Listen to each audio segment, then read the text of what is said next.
So you're probably aware by now not to head to Dr. Google for a physical condition, but not as many people use the same approach when it comes to diagnosing a mental condition.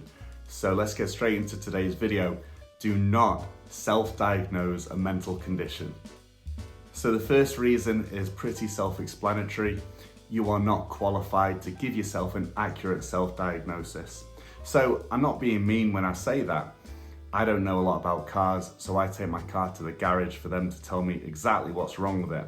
So in a similar way, if you're trying to get to the bottom of what's causing you any discomfort or suffering mentally, then you should be seeing a counsellor, a therapist, or a psychologist to help give you an accurate diagnosis. The second problem with self-diagnosing is actually a little bit more deeper.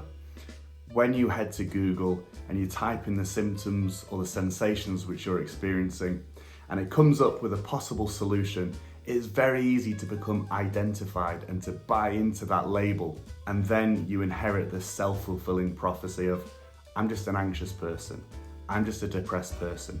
Your whole outlook on life does so through the perception and through the veil of that condition. So for example, if I read, I overthink, I become panicked, I become nervous easily, I have this horrible sensation in my stomach, it might come up and say, I'm anxious, you're an anxious person.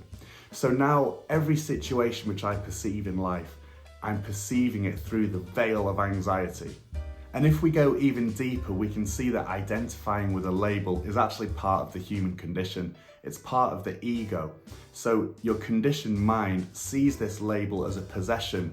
I am a depressed person. It belongs to me. And so subconsciously, when you try to remove that, it actually feels like you're removing a part of your identity, which makes it harder to disidentify with whatever difficulty you are experiencing. In any moment of stress or anxiety, it is very easy to catastrophize and to convince yourself that you're suffering from a clinical condition, when really it's just part of the everyday human condition. By that I mean every day we're going to experience anxiety, low mood, frustration, anger. These are all parts of normal day-to-day life and don't require any clinical intervention or further evaluation. Probably the biggest reason why you should never self-diagnose is it creates so much suffering, because essentially you're trying to fix a problem which doesn't even exist. So I hope you found this quick video helpful. If there's any topics you want me to cover, let me know in the comments.